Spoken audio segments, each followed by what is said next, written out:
Okay, welcome back to Cannabis in Canada. It is January the 24th, 2018. We had some technical difficulties, 1 hour's worth.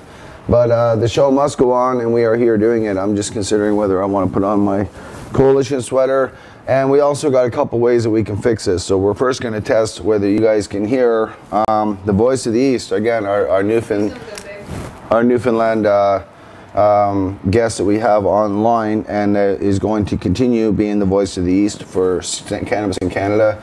And really, we don't have a voice there. We don't see it. So let's just see if we can make sure we got our Skype settings right this time. Voice of the East, you there? Okay, let's see if people, I don't know, see, you're not spiking, so I don't know if people can hear you. Can you hear him?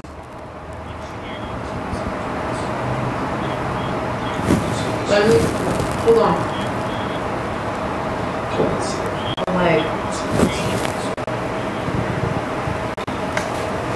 No. Okay, so I'm not sure why that's not coming through there. It's not coming through here either on audio. It's still really muted. Why isn't it coming through here?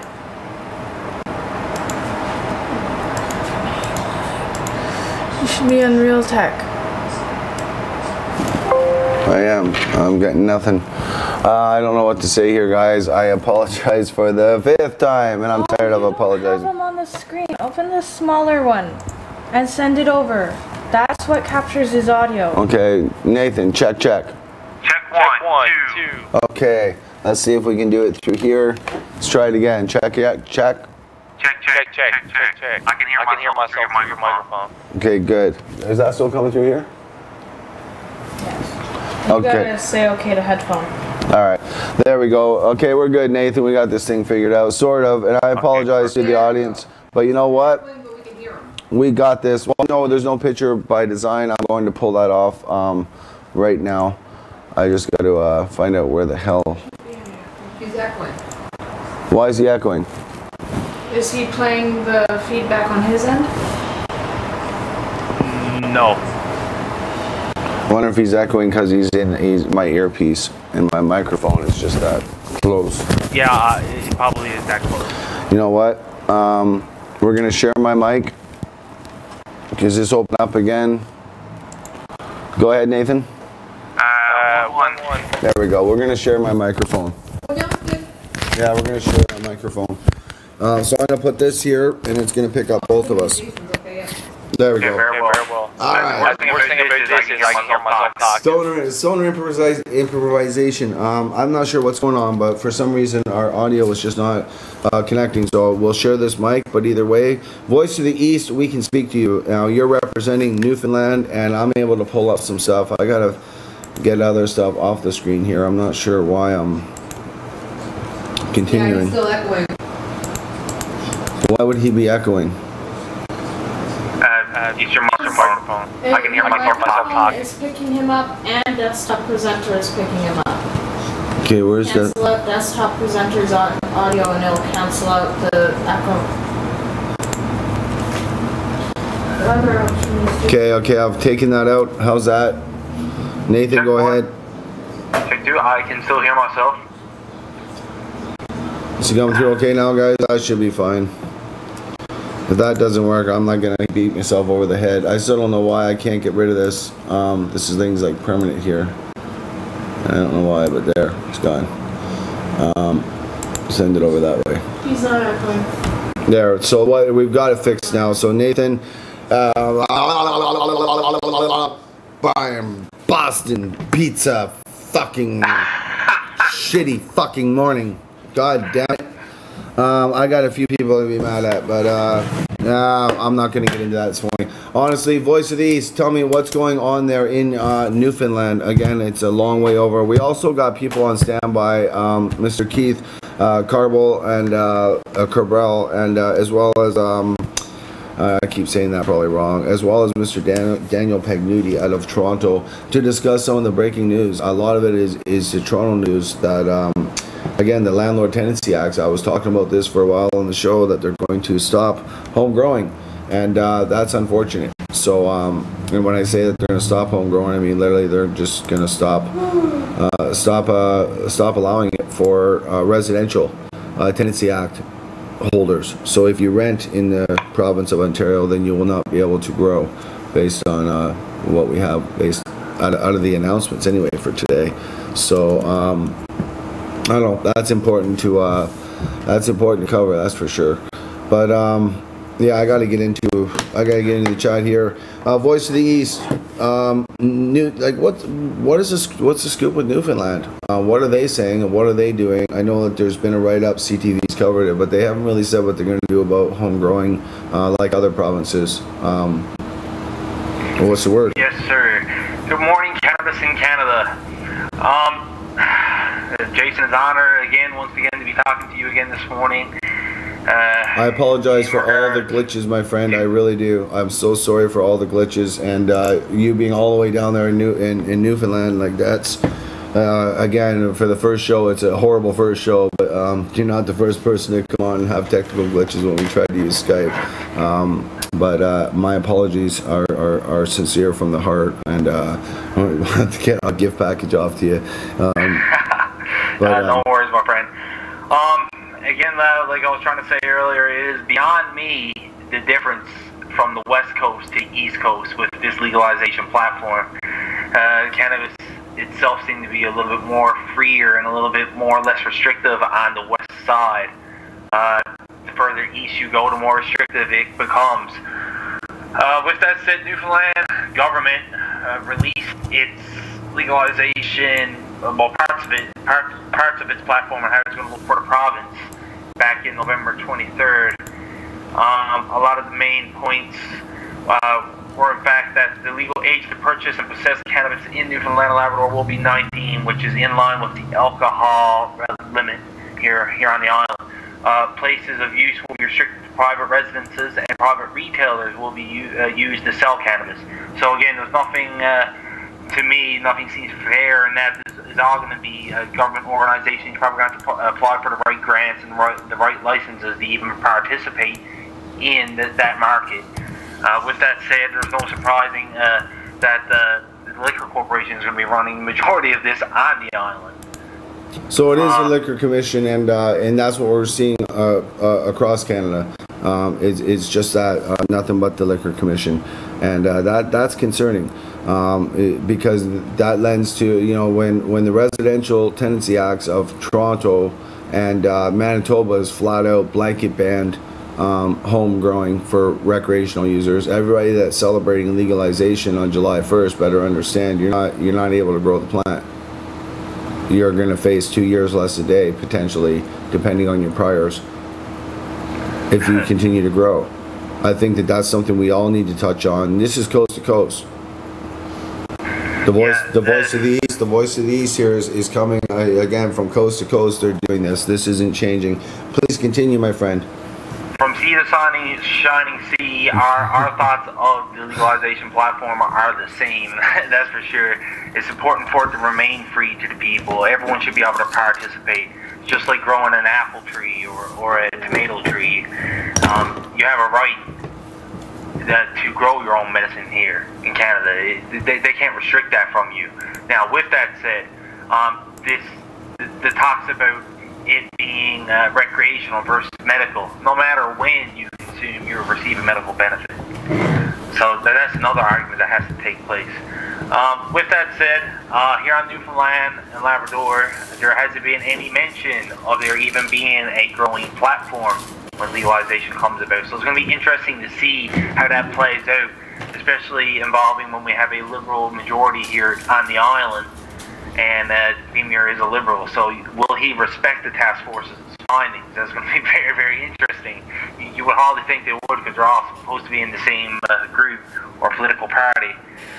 With that said, in addition, amendments, the Liquor Corporation Act will go ahead to second reading today in the House, which was back in November 23rd.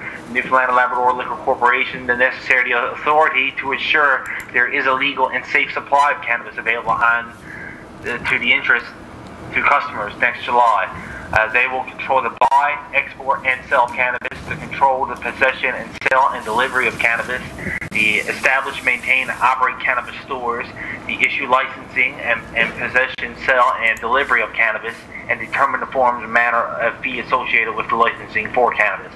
So again, you see more or less money always gets involved some way, shape, or form.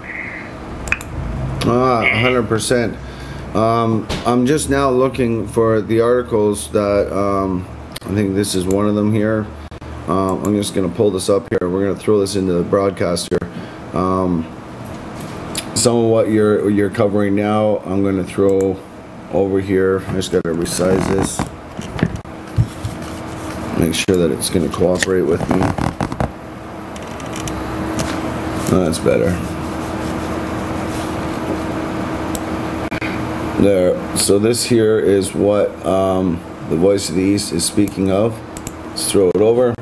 So, available. Hey, Dano, you'll be on. Stay tuned. I'm gonna pull you on after first break. I'm gonna pull you in, and hopefully Skype does work. I mean, again, I don't know what's going on. We may have to share a mic like this, Dano. But either way, I would like to get your opinion on the breaking news that you can't. I mean, in your case, you own your place, so you don't have to worry about it. But for those that are renting, it's huge news for Torontoians that are going to face this massive news. Right now, we're talking about Newfoundland. And the Voice of the East is on here to talk about Newfoundland and say enough is enough. Now, people need a voice back east. My friends, you've been telling me, Jason, who represents us back here? And I used to point you to someone named Boris out in Quebec. Well, Quebec's already made their position clear. They're not going to do nothing. Boris is too busy worrying about politics. Well, my friend, the Voice of the East, when he's ready to come forward, when we legalize, there'll be a lot more to say on that. But right now, my friend wants to start speaking out. He wants to start to be the voice for you. And you guys need to get behind him, because right now you have no voice. If you want to be monopolized, if that's what you voted for legalization, if that's when you said that, you know, when people asked in polls if you wanted to legalize cannabis or marijuana, whatever word they used in the poll, and you said yes, some of you were in Newfoundland. There are federal licenses in Newfoundland. I'm telling you now, you guys need a voice, and I believe that the Voice of the East is that person that can be your voice, your catalyst, and that person that can help make change so that you are able to grow 4 plants as recreational users, and that you're able to challenge these laws. Just like the Manitoba laws are going to be challenged, you know, and whether they have the authority, the provincial authority, to override the federal Cannabis Act of Canada. That's legislation, barring royal assent. So, and I say that only because there is still that chance of change. So I still have this article up. Available in storage, 19 and up, government unveils rules for legal pot. So, see, this is hard for you guys to sort of read. And if I make it any bigger, it makes it kind of hard for me to, there, I'll send it this way over. You guys can follow along with me here. The Newfoundland and Labrador government has released details on marijuana legalization will work in the province. So I think this is a lot of what the Voice of the East was just really referring to, and the minister, you know, really just talking about everything except whether you're going to be able to grow at home. Now, I've reviewed all of every province. I've went through this on many different shows talking about what they're doing, and it says here that the NDP interim leader, can't pronounce the name, a fan of private retailers selling the drug. I say it's a plant, it's a herb, it's not a drug, but to each their own. I guess it has medicinal effects, so it could be a drug in that term. That's a confusing word for me. But anyway, the NDP sees it as the private retailers. That would be good, because that would suggest a free and fair market where compassion clubs could exist and mom and pop shops could exist alongside these big conglomerates where, like in Newfoundland, they want just to have liquor stores. And the reason is because it's already in place. The sales, the distribution, the point of sales, everything that they need is already in place, the infrastructure. They don't have to rebuild it. They don't have to make nothing new. And they don't have to make any new paperwork. It's kind of shady on the government's behalf to try and do this. And you know, when did we suddenly allow alcohol and tobacco to be mixed together? So I'm just kind of scrolling down here looking for anything else that I want to grab onto. No edible products yet. This has changed. I'm not sure when this article's from, but the edibles are allowed federally through licensed producers. So they changed that when they wiped out the no 100-centimeter rule for home growing. Of course, that would have never held up in court anyway. But the no edible rule in Manitoba, that's interesting. The alcohol business won't be able to serve pot, at least not until federal government tackles rules around edible marijuana products. This is interesting because what, are you going to go and buy your bakies at the liquor store now? There are some interesting things in this. I'm not going to bore you guys with staying on that. We'll go back to the regular show. This is just one of many articles that I've done my research on here, and my friends have done their research. Go ahead, Voice of the East. Pick it up from here. I'm going to throw over another one. You'll be able to see it in a couple seconds. There's a little bit of a delay. There is totally nothing like the whole legalization platform in regards to trying to be free and fair to people and trying to have an open market where everyone can be involved. It really seems not even going to go that way. For to restrict the sales to liquor stores and private corporations or private companies, obviously there's going to be some kind of licensing process that you're going to have to endure to even try to become a part of that and try to do it. So again, it all comes down to money. It always comes down to money. Where can the money be made and so forth. There's no odds about for the medical patients. There's no odds about just the cannabis plant itself. It's just about money. Again, for a liquor corporation, again, let's keep in mind that we have here in Canada a ton of medical cannabis patients who use cannabis for medical reasons. So what does that tell them when we start selling medical cannabis at the liquor stores?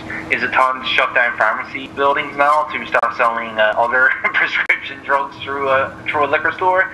Like, it's beyond me. It should never ever be allowed. I want to just point out something that I've highlighted and I'll put on the screen here. I'd like to get your opinion on it. You'll see it here. It says the federal task force has recommended against selling marijuana at the same time at the same location where liquor is sold. Now that is stark contrast and completely conflicts what other provincial territories are doing.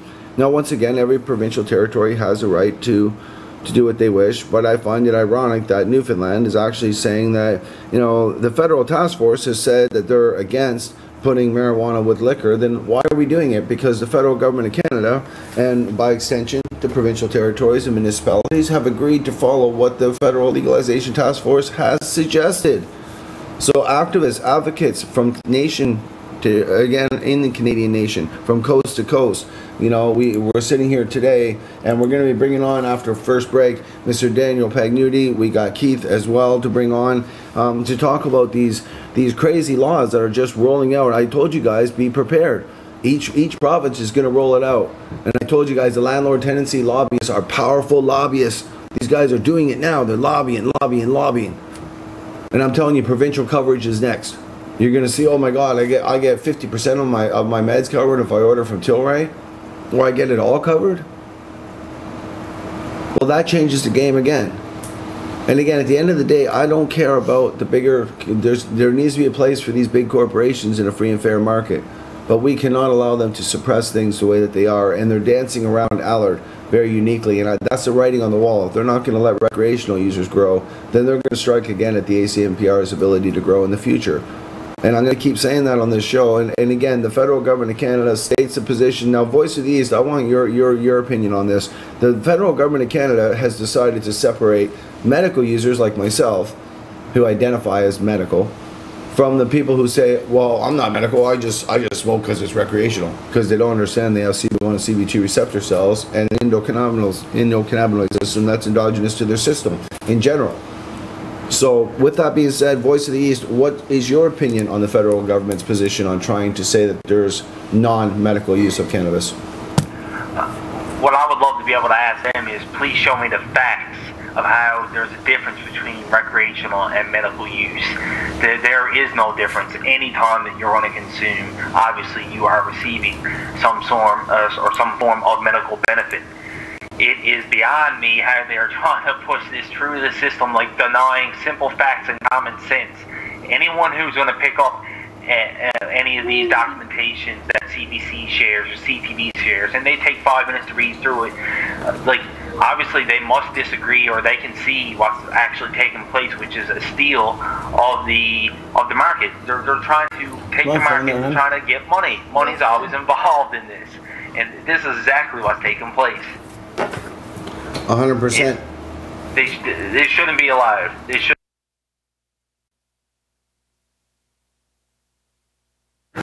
When you went against this ever so long ago, a sick and dying man had to get up and say enough was enough, and he stood up and he stood his ground in court and he won.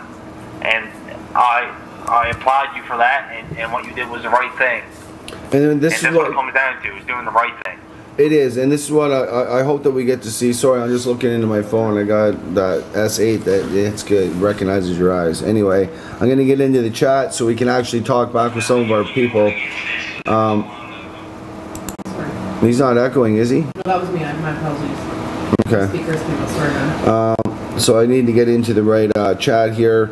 But Voice of the East, what's important here is that we keep this going. And when I bring on Daniel, he's got a lot to say too out of Toronto. And then of course Keith has again got a lot to say. These laws, what they're doing with the Cannabis Act of Canada, and they're saying in Ontario you can't smoke outside. They're saying you can't smoke inside, you can't grow inside. Man, smoking on BC Ferries. So and now you can't smoke anymore on BC Ferries. So if there's no designated smoking area, you're going to have a hard time justifying your medicine. Now it becomes an issue of your medicine honestly being your medicine, and then they're going to have to charge you. And at that point, it's a private vessel. You can say it's public, but it's a private vessel on the ocean. And my concern would be where the laws stand now. And we're about to head over to the island, actually. That's funny that I say that. So it'll be interesting to see what they do when we're smoking our weed up on there, and we'll do a live video and we'll show you guys, because we may just get ticketed and we may just have to fight that and see, because you know that's a long trip across, and my wife gets nauseous. I know I get sore, and we can't make it. So if they're going to tell me I can't medicate at all, then there's going to have to be a legal case here in British Columbia around whether you can medicate on a ferry. Voice of the East, how do people handle any public medication down there? Like, is there this stark contrast that you see here in BC, where they're trying to, you know, in BC you can generally walk around and not have a problem. I am going to touch. Sorry, I'm going to just switch gears for a sec. This is important. I want to touch on Ron in the farmers market. Now they've been raided. There was a bunch of people arrested. They were hit a second time. I've talked about this on my show. I've let people know one of their people is my admins, you know, is in the Cannabis Canada group. So I worry about stuff like that. That's one of my own administrators. So I want to know that our brothers and sisters are safe, even though I let them know you're taking a risk here. You have to understand, you don't have constitutional protection to sell cannabis openly. You have a right to protest the law, break the law, and have a good lawyer to change the law. That's a choice. But my friends, when we get into the second half of the show and we start talking about the farmers market, I'm going to play the footage that I played from Lyft, where you can see how the farmers market looks. And like I said, it's been set up here and going for months. And my concern was that the police are probably watching these guys and that they're going to shut it down just before tourist season. See, right now it's not tourist season, it's a rainy, crappy season. So they're going to clean it up before then. And that was my concern, and that's what they started to do. Their own little small version of Project Claudia, only it's Project Clear Farmers Market. And I would love to hear your opinions on farmers markets in your region here in British Columbia. Because if we can sell corn, cherries, and berries on the side of the damn friggin' freeway, why can't we sell cannabis? Voice of the East? Again, here in Newfoundland, nothing like that exists. None of it at all. You have a couple compassion clubs where you can purchase your entry, more or less, or pay a yearly fee. With that said, we don't have anything to do with farmer markets over here in Newfoundland for sure, and nowhere else around. You do have farmers markets, though. Oh yeah, we do have farmers markets for berries or. Well, but that's same as here. I'm not saying like, you know, here we do have crazy activists and frontline warriors that go out and they're trying to make it so that they're trying to draw a contrast to, look at if these other non-harmless, you know, these non-harmful foods and fruits are available on the side of the highway from local grown farmers, why can't cannabis be? And that's a very good question, aside from the fact that there's a monopoly on cannabis and they want it all to themselves. And it's all about greed, money, and profit. And that's profit-driven policy. that it's your duty and sole obligation as a patriot to this country to oppose, break, and do what you need to do to change that law. As I said, I fought in Allard to change the law because they were about to remove home growing from this country. That would be a horrendous disservice to not only the cannabis plant, but to my grandchildren and to the future children of this world. They can't start if they don't have a beginning of knowledge that's truthful. And our government is lying. There's a lot more to cannabis than CBD and THC. Voice of the Ace? There is a lot more to it, and appropriate research has never been done, and it's only people who take it upon themselves to try to figure this out.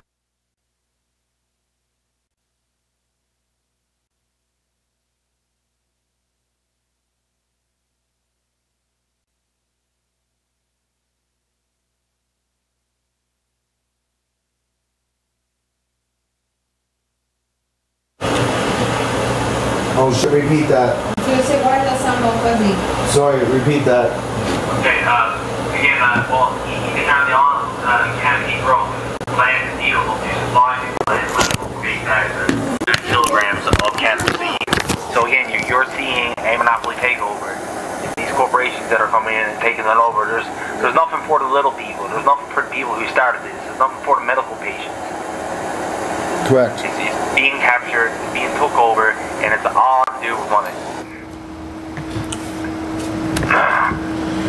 So now again, with the Ontario now, when I bring Dano Pagnutti on after break, he's going to talk about the Ontario situation, and again, Ontario, and again, Keith lives in Ontario as well.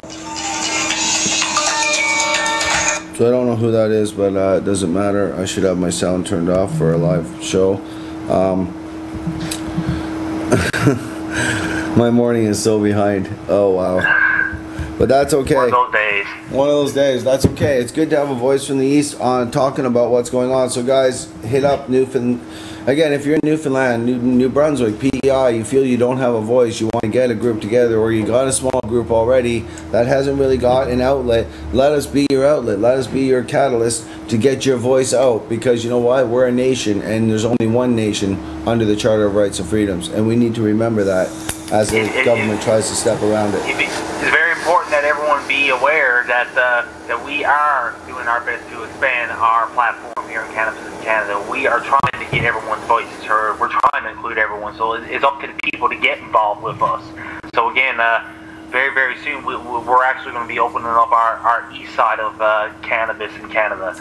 And it's going to be there where people can interact. It's going to be there where people can share their voice and questions and begin to ask them, and all of us come together and for the same purpose, for legalization, for trying to free the plant, which should have never ever been made illegal. There's way too many benefits of the plant.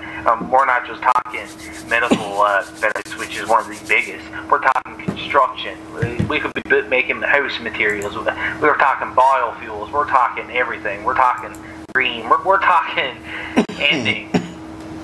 100%. Global warming. I mean, they always say grow more trees and global warming because plants eat CO2. Well, then, why don't we start planting plants? Oh, God. It's beyond me. What I'm doing on my phone here is just trying to get into the chat where I have to monitor two chats. I got one I haven't been watching, and sometimes people ask questions, and we're going to do a giveaway on the show as well, but I do have to get off to the halfway point and get on to Dan Pagnutti. I want to make sure we get everything covered for, again, the farthest east as you can go. A lot of people don't have a voice, and I understand not having a voice. And when you don't have a voice, it's very hard to feel like you're going to be listened to or taken serious. And now's your opportunity to say, look, share your information with your friends in the East and get them in touch with our people that are able to help. Because now we got a voice and we got an advocate that has access to all of our people in Newfoundland and New Brunswick as well. So we're actually able to help both provinces. And then of course Toronto and in Ontario. We have people in Alberta, and we also have people in BC. So, and Daniel, as you know, is my brother that we traveled across the country with, so he'll be coming on here, and he's been hanging on graciously. Sorry guys about the microphone noise because I'm actually sharing this mic. I wish I knew more about what was happening. But Voice from the East, my friend, it's been good this morning. We showed a couple of articles. I just want to keep pointing to what they're doing. I don't believe they're going to allow home growing in urban residential areas in any city. And I believe in some provinces like Manitoba, and I believe in Newfoundland, they may even do the same thing. No home growing. And I think you guys got to remember that I just showed you in the article that was in the news. The article itself says that that the government didn't plan. You know, they said that they will listen to, and I'll point this over here again. Damn, I'm not gonna wake you up in the morning. Beard Brothers, shout out to the Beard Brothers. So anyway, federal task force recommends against selling marijuana at the same location where liquor is sold, which would prevent Newfoundland customers, I'm assuming, from supply using existing staff and locations to sell pot. Now this goes back to the same thing. We're just seeing in a whole different manner, whole different light. And I want to just point to that one more time. Again, this is where we're talking about what's going on in Newfoundland. Voice of the East, in closing, anything else you want to say? We're going to have reports from him on a regular, and we're going to have regular reports. So if you guys want to get your voice out, you want to use ghost names, handler names, not a problem. We understand it. These smaller towns, smaller regions, it's not easy to get out there and open up.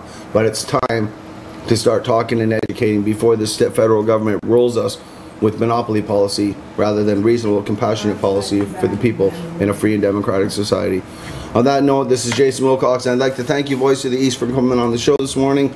We're going to head off to our first commercial break, and I'm going to try and recover myself from this dab. I'm actually going to play for you guys.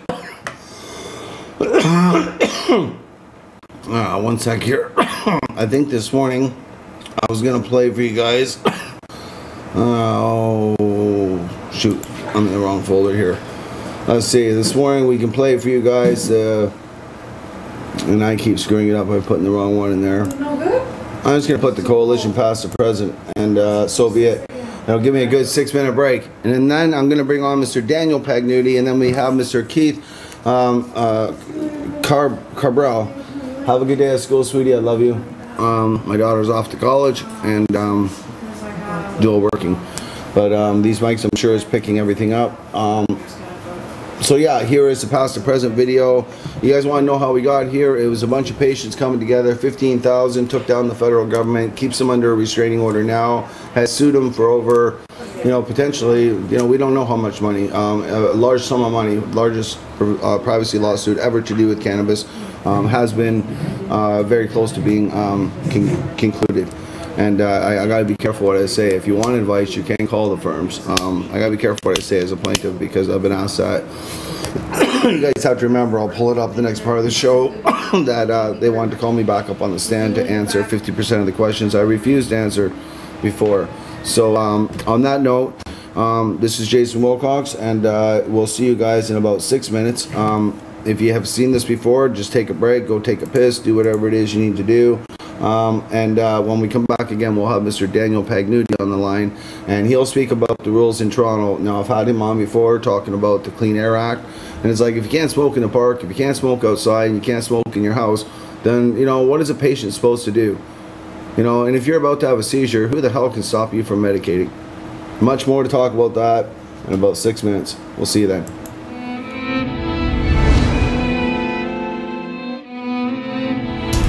The Canadian government's getting out of the marijuana business. Canada's health minister announced changes to medicinal marijuana access. They're aimed at reducing crime, but many people think it will do the exact opposite. He's one of 26,000 Canadians with a license to grow medical marijuana, starting to feel anxious again since the Canadian government announced the system's about to change. Soon there will be no more medical marijuana produced and distributed by the government, and no more growing regulated marijuana from home.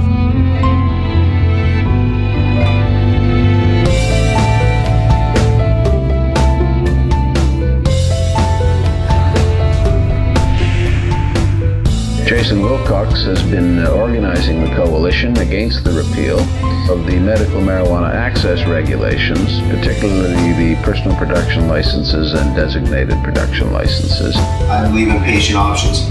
You should be able to go and have somebody grow it for you if they have the place in the room, the ability, or order it from a pharmacy or a big business, whatever you want to call it, however the program is modeled. And then you should also have the right fundamentally, especially if it's to put in your own body, just like when you smoke it, you should have the right to grow it. Health Canada will, if successful, only license large-scale commercial operators who produce our medicine at up to 4 times the current cost. Government is simply hijacking and cornering the market, my friends. The issue is getting up to 26,222 legal growers, trying to get as many of them as possible to understand and unite and get on this file so that we can actually be prepared. So when Health Canada chooses to make their move, we're all prepared to take it on, take it on. A federal judge has approved an injunction allowing current licensed medical marijuana users to continue growing their own pot past April 1st. A court in British Columbia ruled users can continue growing their own pot for now. This decision comes less than 2 weeks before new laws for medical pot take effect in Canada. This is huge news, you know, and then so many patients right now, they're not suffering tonight. Tonight they're going to get to sleep.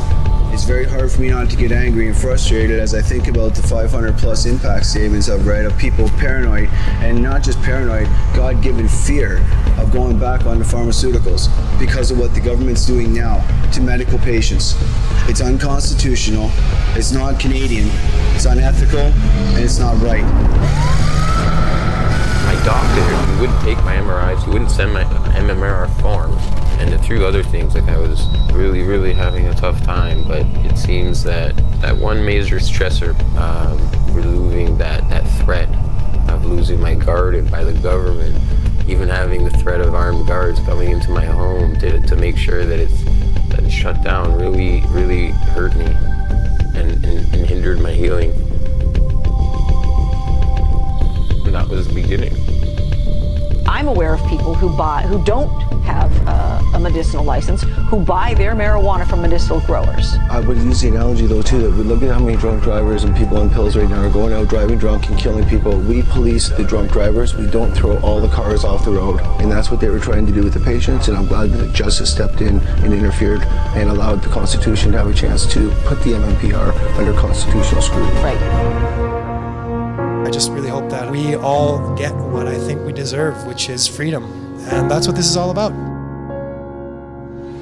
The coalition of what's going on, these are people that are willing to stand up to the government with their endless amounts of money in pockets and, you know, do what we can, hit the streets, hit the votes, canvass, talk to people, you know, just go out there and promote to one person at a time, change perception and views by, you know what I mean, articulating truth.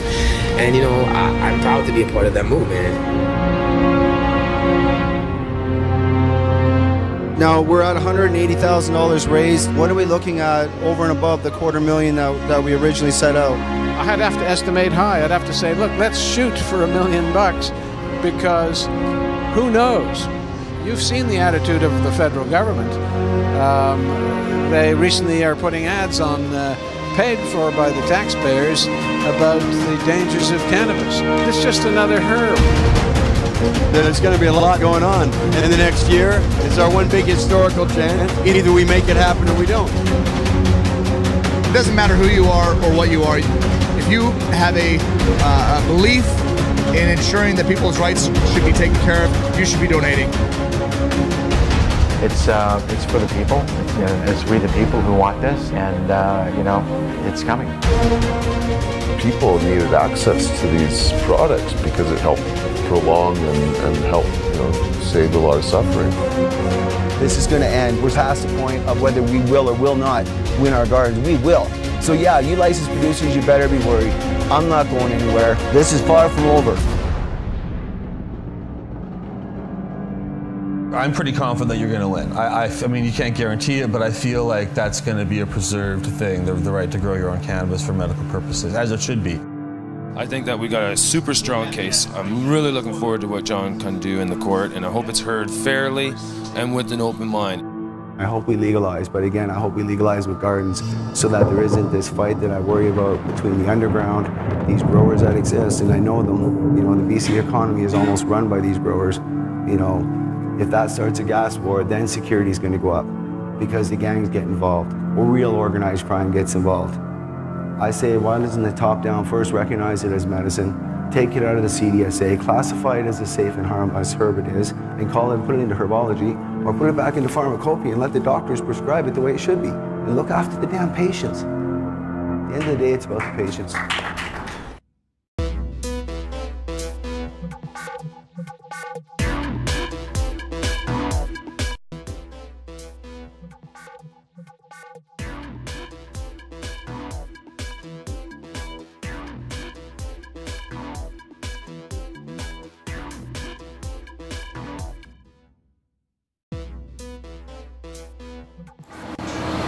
All right, welcome back, guys. I don't know how much you could hear, how much you couldn't hear, but we are back. We are not on mute. I can see our microphones working, and I know you'll be able to hear our guest when I put him on. So it's been one of those things, but now we're talking Toronto. I've got Mr. Dano Pagnutti on the line. Welcome back to the show, Daniel. How you doing? I'm doing fine, sir. How you doing? I am doing good. I'm just making sure we capture you right and get this all caught up here. Skype wants to play around. There we go. We got you on the air. We got a good connection. We're clean. So, pardon? Why can't you see him?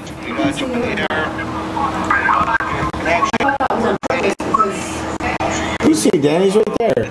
Stop, you're interrupting the show. Stop doing that, please.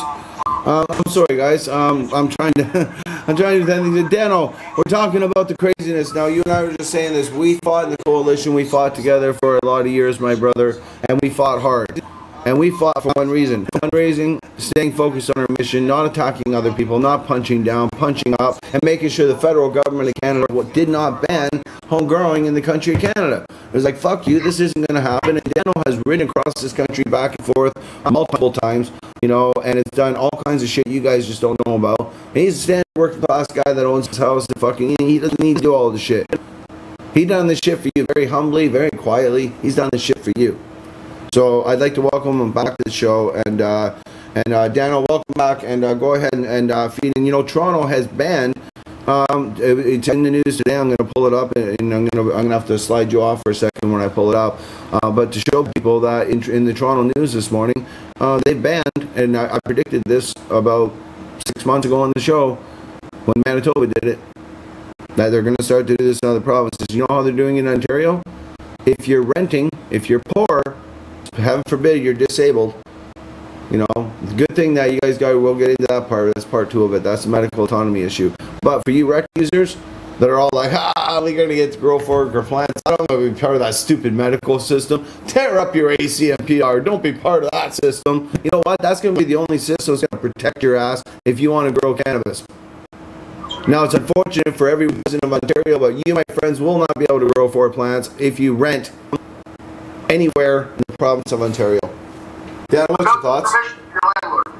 Without permission from your landlord. But there ain't a lot of landlords out there that are okay with you growing cannabis in your house. I can assure you of that. Now, that will change with education and time. But, Daniel, you are right. So, but what's your take on it? I mean, in your case, it doesn't affect you, right? No, but here in Ontario, utility is through the roof. So, yeah. You know.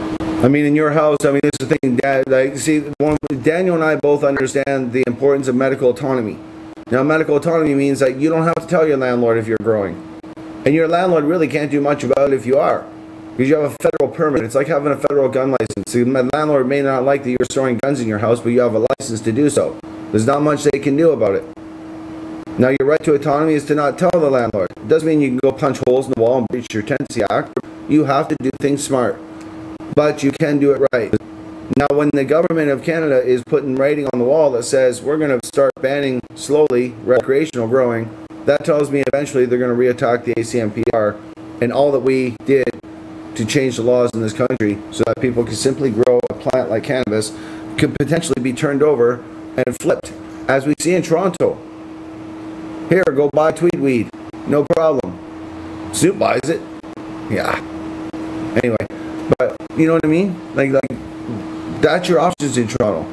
Now they raided all of our people, our brothers and sisters, who have put in years of time, of an effort. They've raided them. Sure, they've legislated that they're gonna drop all the charges and they're gonna change this, that, and the other thing. But my God, they're still raiding places. They're still shutting places down. And everybody thinks with legalization. I've been saying it for 5 years. Look back on my channel. 5 years. With legalization comes criminalization. If we don't do something. Now, if you look at what's legislated and what's ready to be in the Cannabis Act, you're going to get 2 years less a day for just caught growing. So they've actually increased the penalties for growing. They haven't decreased them. Legalization isn't going to see a reduction in penalties. Unfortunately, it's going to see an increase in fines and cars being impounded, people losing their licenses, families getting fucked up, and it's all wrong. It's all backwards. That's not legalization. That's monopolization, which causes a lot of harm. Dano? Indeed, I was just trying to fix this lag problem. It might be my VPN that I have connected to work, so I just shut that off. Hope that's a little better for the viewing audience. I'm gonna flip back here. I should have a second. I should have a second video here. I'm gonna put a second one up in here where I can actually put you in the screen with me. I'm still getting good with this stuff on the fly. But as we do it, it becomes better, and I can get better at it. So with this here, I just have to size it. There we go. And I have to make this bigger. Like I said, it should be better now. I just had to take off my VPN. Oh yeah, no, we're better. What I'm doing is setting up a whole new thing. You see, I'm in a broadcast software, so now I got you in the top right-hand, left-hand corner of the screen. So people can see you picture in picture basically in real time. So no playing around on the show today, but in realistic, my friends, I'd like to see some feedback in the chat. I can't flip to YouTube, so I'm sorry if you guys, I'm sorry to my friends on YouTube, but I can't flip to YouTube right now and jump over and follow those comments as well. We do have people in there. Keith is one of our people, and he'll be in there.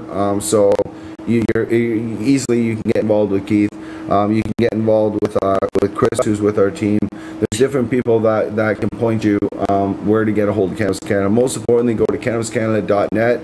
And again, if you're looking for the best prices on nutrients from Green Planet Nutrients, any of the Pacific Northwest garden supplies, except a couple of very large items that most people would need for the average home grow, are going to be available through Cannabis Canada Incorporated, or it's going to be through a third company, probably Wilcox Grows, I think we're going to call it. But we'll see how that goes. And but the pricing and everything else is here. If you are needing anything, get a hold of me through cannabisincanada@gmail.com, and let's talk, because it's time to rock and roll. It's time to put 100,000 tents in Canada, and it's time to truly overgrow, not from the inside, or not from the outside, but from the inside, and overturn this ACMPR. Let's flood it. You know, let's show it that we don't want any part of a non-medical system, because there's no such thing as a non-medical system. And stepping around Allard is brutal, because we've shown that there's no harm in growing, there's no harm in using, and Daniel, you were part of this, brother. There's no harm in this plant. Growing it, using it, any applications, there's no harm. So the government maintains a position that they can actually say there's no non-medical and medical users. I argue there's an endocannabinoid system making everybody medical. And if we put everybody, if we put everybody under medical, guess what? Everybody gets to grow. So you all should get behind what the hell I'm talking about. Because if you lawyers are, they're not stupid. They know I'm on top of something. There's no such thing as non-medical use of cannabis. Everybody has an ECS. Unless we have motherfucking aliens up in this bitch, then that's the facts. That's the truth. Let's just keep it real. But most importantly, they're doing it once again. They banned it in Manitoba. They said you can grow 4 plants if you live in the Northwest Territories, where there's really nobody growing anyway. But you know, if you want to grow up there, you can grow 4 plants. If you're a recreational person, but it's banned in Quebec, banned in Manitoba, and now in Ontario it's banned if you unfortunately happen to be poor. That's just the way it is. If you happen to be disabled and poor, and you're renting your unit, or if you're renting at all, you can't grow unless you join the ACMPR. And now there's nowhere to smoke in Ottawa. I think it was the mayor I read this morning that doesn't want to approve the lounges. Correct. I mean, what are the patients left to do now but break the law? It's ridiculous. 100%, and this is where again in Ontario there's nothing left for people to do. You and I have fought and we've done our missions and we've tried to inform people, and there's not much we can do now because they've got the upper hand. They've got supply and distribution. They've got themselves locked up in here. They've got Tilray. My fear is that they're going to do this across the country. They're going to do this every part, and they're going to do it well. And that's honestly my fear, and it's sad. It's really sad that we have to fear such pressure, because again, for me, it's about how much more pressure is there on Canada to now push back. I know that John Conroy has already got papers written to address the Manitoba issue. He's let me know that. I've asked him, to let me know more when he's ready, and he will. But we are not going to let just people step around what we proved in Eller. There's no harm in using the plant. There's no harm in growing the plant. There should be no harm whatsoever in them continuing to try to suggest that there is, or do what they're doing in Ontario and Manitoba, which is stepping around the Cannabis Act of Canada. I just showed a media article that says the legalization task force agreed that they would follow any recommendations given by the legalization task force. One of those recommendations was 4 plants per home. End of quote. End of story. Now, by the third reading in the House, something's changed. I don't know what's changed. I'm interested to know what, but something's changed, and that to me is a very concerning issue, and something that we have to once again look at as we continue forward. That's important. It's an important part of it that people don't necessarily look at. And it's an important thing we need to look at. So share this around, my friends, as we continue to discuss this. I'm not sure how long I've been on the air now after a couple difficulties with the start. We're at 52 minutes. We're doing pretty good here. Dano, I want to clean this up now. I see we got Brandy Lee. Your present is in the mail, dear. We got all 3 getting packaged up here, and they're going in the mail today. And there might be a giveaway today. We're not sure. But Brandy, you're welcome to weigh in your thoughts. I'm not sure if you live in a residential tenancy place or know some friends that do, but what's your thoughts that now in your city you can't grow? If you're medical, you can under the autonomous right. You don't need to tell your landlord that you're growing. Your landlord can still kick you out, but that's a whole other issue. That's a whole landlord tenancy and tribunal issue, and we could talk a whole other show. But on the issue of the Ontario government saying if you're renting, when the Ontario Tenancy Act is standard, so if you're renting, you can't grow. I'd love to hear the feedback, guys. Come on, open your mouths and use your mouths, use your voices, because we need to hear from the Torontorians. Yeah. Newfoundland has spoken. We even got Newfoundland up and rising. We watched Alberta rise over the past couple of years. Alberta's on fire. Alberta and Edmonton, Calgary and Edmonton are both on fire. So you got good, strong hearts, focused on what's going on in this country. So I'd love to see what's going on.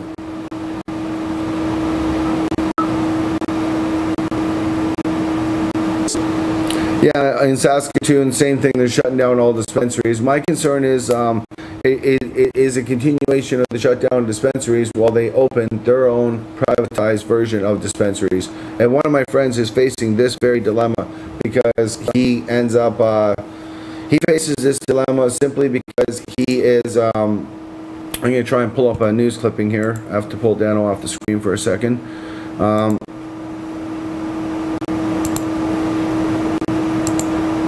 Sometimes it's hard to do 2 things at once. And to all of our winners, we did get your information, except for Sav. You need to send me a proper email, please. I believe you got back to me, so you already did. So if that's the case, disregard. I'm looking for today's.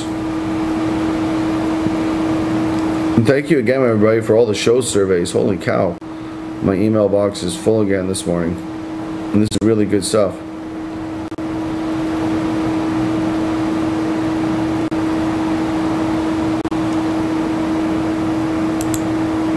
Okay, here we go.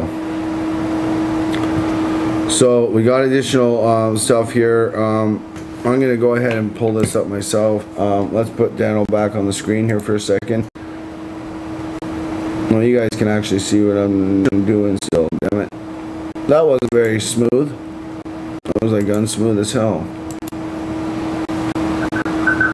Drop that down, say there's Dano back. Make it full screen. Bam. There he is. Hey, Dano. I don't know why he keeps freaking breaking it down. I switched off for a second. I'm trying to grab an article. I'm gonna grab it on the next commercial break. I'm gonna figure out what video to pull down. We got some videos, you and I. We've done some cross country. You know, I got a lot of footage of us that's not filmed as well. Oh, sorry, that's not edited from when we crossed the country. It was just.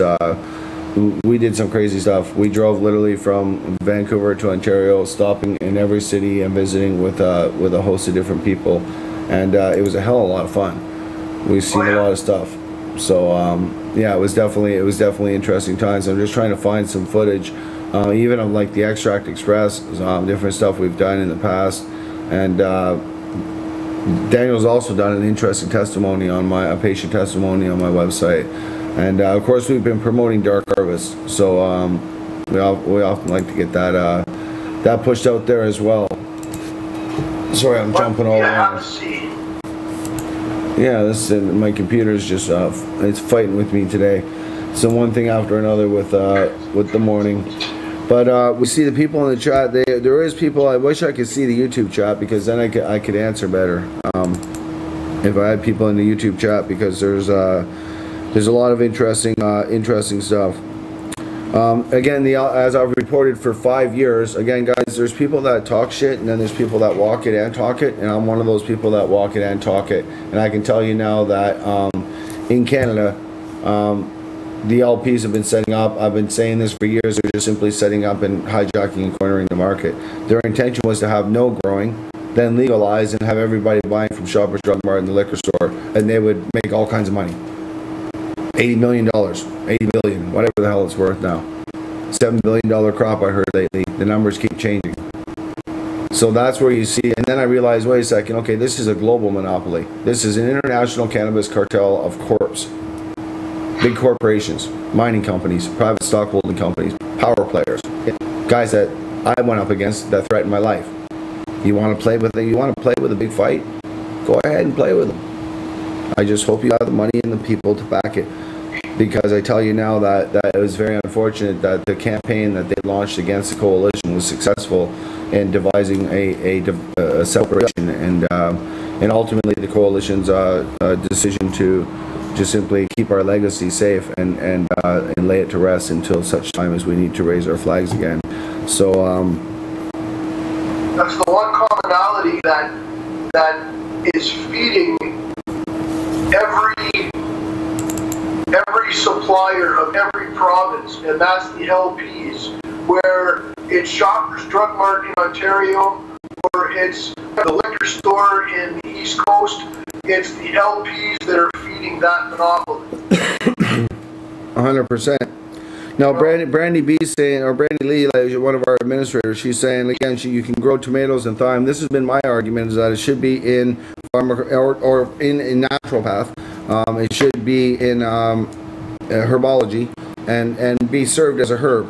Now, well, the problem is that they're talking about capping THC levels, and I keep saying, based on what the CMA is suggesting that 1 to 3 grams a day is enough for a patient. Based on what?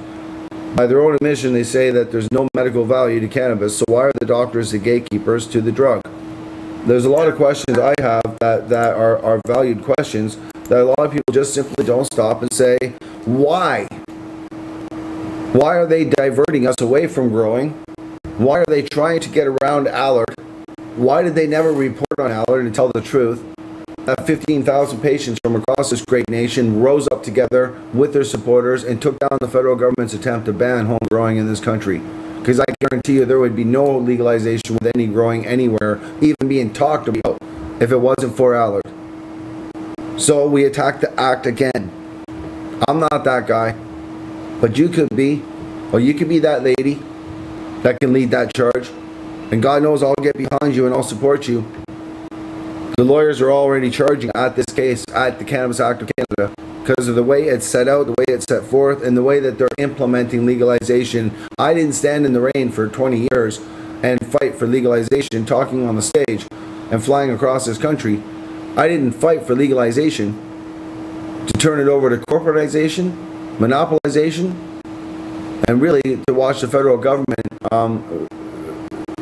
quite frankly, conspiracy work, big corporations working with the government, Chuck Raffishi in particular, Chief Financial Officer of the Liberal Party, being the founder of Tweet and making his first million, to me is a conflict of interest. And I hope that people deal with that stuff accordingly. It's all about the money. And the thing is for me, it was always about the plant. Like, I didn't care. People can make their money. I don't mind people making money. People love making money. Anybody that doesn't is strange. But your moral compass has to be somewhere. At what point can you look yourself in the mirror?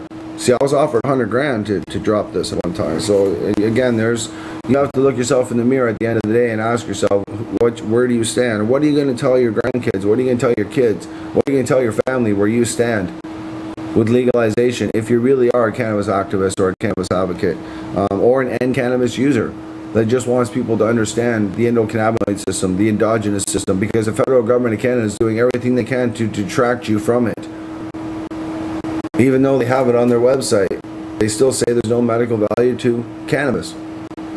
Go ahead and phone Health Canada and ask them the official stance and see for yourself. It's because the courts forced it on the government and for no other reason.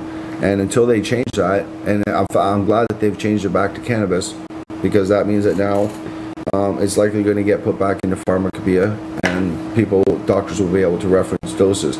My fear is that if they take the plants away, we'll never be able to make the medicines we can make now, and I'll be a modern day moonshiner, and so will Dano, and so will others that grow cannabis and do what we do for our living. In Dano's case, he really is a personal grower. You know, he has a regular job and is one of the few friends that I have that aren't in the marijuana business, you know, or in the cannabis business in some way.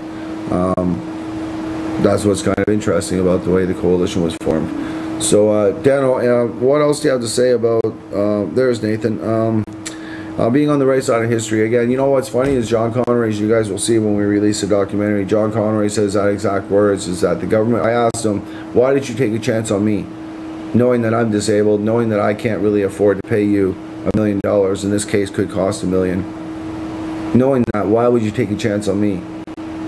And I thought maybe this lawyer's taking my 10 grand, but I knew John. See, John had represented me before. He's a social justice lawyer. He said it's because the government was coming from a bad place and we were coming from a good place. It was just how to fund it. And that's where I came in. And by extension, the coalition and people like Dano. Sorry, Dano went on a bit of a side rant there, but go ahead. Let's stay focused on the Toronto thing. I'm going to pull you off the screen again for a second as I pull up a different file here. It's the only way that I'm able to pull up the Toronto files. So Toronto decides to ban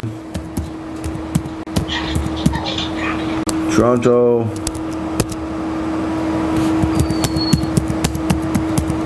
no grow. Toronto no grow.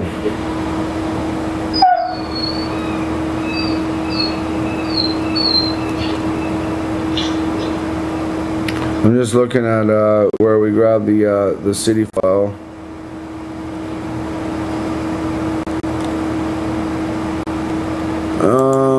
It must be this one, I guess. It would be the newest one.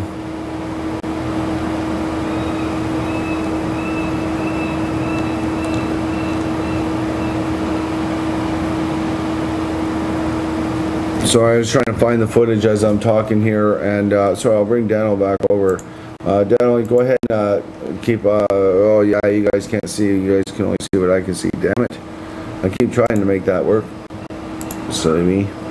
I'm trying to find where they actually cite that you can't grow.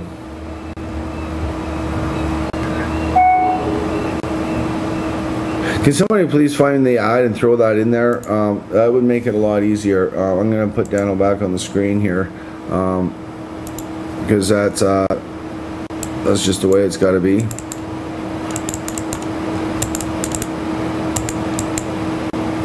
There we go. All right, Dano, you're back on the screen. I can make this a little bit larger as well, and there.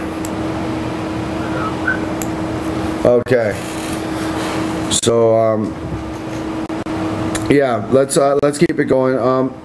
Brandy, great answers, by the way. This is the whole thing. Moonshining underground. We're going to become modern day bootleggers. We're going to have a price war. I've often talked on this show about the price war. My fear of a price war between the underground and the licensed producers. And then, of course, what happens with that is casualties. Anytime there's a war, there's casualties. And instead of us having peace and legalization, we instead have to deal with this situation that would have us battle one another. And I don't know how to fix that. So, well, where'd that picture go? Huh. Okay, I guess I can see myself in a lower picture too when I'm got this other one on, which is interesting. So, I guess they can't see that though. All right, so Dano, anything else you got to close out on, bro? Like, feed us in here. Well, you know, these laws that Toronto and Ontario and each province, it's obvious that it's all about money, and you know, the latest one about this not growing, I don't know what it's about. I mean, you know, I'm begging people in the chat to please check. Guys in the chat, ladies in the chat, please check for me. Grab the new footage. You guys will see it. The announcements made this morning that there's no residential. If you live in a Tenancy Act of Ontario, if you live in a residential Tenancy Act, just like in BC, it's province-wide, then you will not be able to grow cannabis under the 4 plants. So please post a link in the chat so people can see what we're talking about. Otherwise, I'd pull it up here, but for some reason I can't. Go ahead, Dano. No, you can't grow unless, like I said before, unless you have permission from your landlord, which is highly unlikely because, you know, the fucking utilities, like I said, are through the roof. And then there's the no lounges in I think it was Ottawa that they're not allowing, which again is bullshit, because, you know, where is any medical patient or rec user for that matter supposed to smoke? You're just asked to break the law now. It's ridiculous. I mean, I don't know what we're supposed to do. I mean, well, now in Ontario, now I'm going to talk with Justin Loiseau and find out what his opinion is, because I know I spoke with him the other day, and none of us seen this part coming. I warned about this. My fear was that this was going to continue province after province, because you see patterns, and I've been studying patterns a long time, and what I see is the same thing happening right now that we've seen before, and it's scary for me, because though I get to grow, I worry about 5 years from now, because even then I'm protected under injunction. If that injunction stays the rest of my life and becomes a grandfather clause, I'm still protected, but that's not what I fought for. I fought for Canada, and that to me would turn a victory into a defeat. So it's very shitty, quite frankly, and I'm sure you feel that way too, because I wanted to celebrate this year. I wanted to look forward to coming to visit and seeing all these different people growing and putting grow tents in their homes, and people understanding what that's like. And I don't get to do that now. I don't know how you feel about this. Like, I'm coming to visit, and we're going to be going, and we're going to do some fishing and visit your mom's and go up to the cabin, do our getaway like we do each year. But here we are now in a political situation where we need a leader. We need someone to step forward and say, I'm going to lead this charge. I'm going to take on this fight. Yeah. I don't know who that would be. No, me neither. And because so many people have already decided to work for the other side and decided that that's the end of it, so be it. And I'm not saying there's us and them. I'm just saying that there's federal policy that's not right, and we need to fix that federal policy. And there's only one way to fix federal policy, and that's to actually attack it. And if we're going to attack that federal policy, we need a leader. We need a lawyer, and we need somebody that's willing to do it. And I'm certainly not going to do it. I've taken my kidney shots for trying to help, and it's fun, and there's a lot to learn in doing it, and you mature a lot from it. But that being said, I believe that we all need to be prepared, and I believe Ontario is really the footprint for all of Canada. Like, the whole world's watching Canada. And for those that thought that I was crazy, we're now servicing 6 countries, if you haven't been reading the news. So we're now an international cartel. We're part of that. I've been talking about this from the beginning. We're just a footprint. And the sooner that we start using our voices and showing that we are a free and democratic peoples, the sooner that we can demonstrate what dead liberty truly is. The medical patients in Allard demonstrated what Allard was and destroyed the federal government. Buried them. Made them pay us back $780,000 because they knew we would never be able to pay those lawyers. Sure. And I've done the 9 to 5 for long enough that I'm ready to, I've had enough of this. I want to do something fun. I don't want to I know, right? ass off, and, you know, I don't want to do this anymore. I mean, I'm writing a document now that I don't even understand fully what I'm writing. You know, it's installing certificates for a wing store that, you know, it's okay, well, you know what I mean? It's intense stuff that, you know, I've got to wrap my Thank you, Evelyn. I want, like I said, I want to do something fun. I've had enough of this bullshit. I agree 100%, brother. I'm just going to throw you off screen here for a second while I grab this article that Evelyn has posted. I'm going to see if I can grab it from the Facebook page. Again, I was reading this morning and I was baffled. I actually had a bunch of stuff lined up, but again, we had some technical difficulties, and when you reset, you just reset. It is what it is. But it's huge news for any Torontarian to know that you now can't grow 4 plants based on the Cannabis Act of Canada. Even though it hasn't passed royal assent and it's not law, you can't grow. And I think that y'all need to start growing, joining the mission, join CNC, get involved with the people that if there's going to be a play made against the attorneys, against the government, it's going to be made by us. You know, it's going to be made by our people. And we're going to get behind that leader. Somebody that has the fortitude and the strength to go 5 years and take on the government and change that policy, change that law. But I'm telling you now, the Cannabis Act of Canada is not in the best interest of Canadians. There's no such thing as non-medical use of cannabis. Somebody needs to challenge this. If you've got the money, get behind us. Let's challenge it. I'm telling you now, the endocannabinoid system, the endogenous system, please just Google it. Google cannabinoids. Your body needs them. It's something you should be supplying your body with. It doesn't mean you should be getting stoned every day, but it does mean you should be supplying your body with them. And that's not argumentative. And it's scientifically and biologically sound. So the government's suggesting that there's a non-medical version of cannabis. That's bullshit. Dano? That's it, exactly. I agree 100%. Everybody's got one. We got to feed it. We've got the means to do it. So the government's non-medical version of cannabis. Yeah, sorry, bro. Turn that off. Okay, there we go. Sorry, guys. I'm trying to grab that link. Where is it? Oh man, I've seen it. Keep going, Dano. They can't see what I'm doing. You there, Dano? I think he's still there. Why can't I hear him? Oh, because I'm on a different feed. I bet you that's why. Hang on. Dano, hang on. You still there? I'm going to send you over here. There. They should be able to hear you now, Dano. Try again. Oh, you know what? This is me being a dumbass. There. You still there? Yep. Now they can hear you. Over here.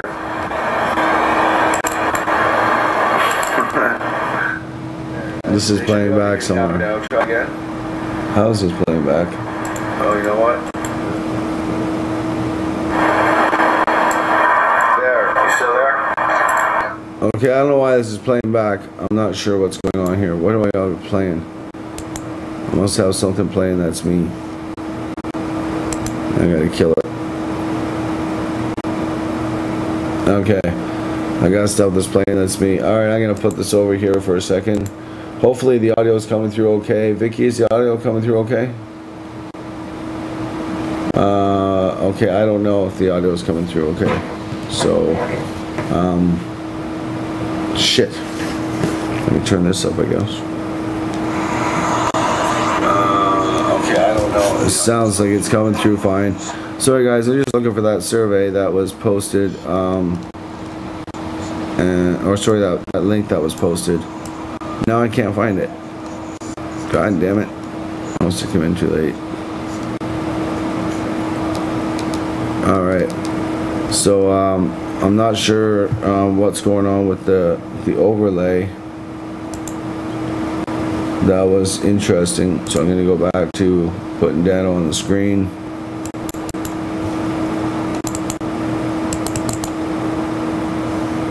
There he is. And I'm sending him over.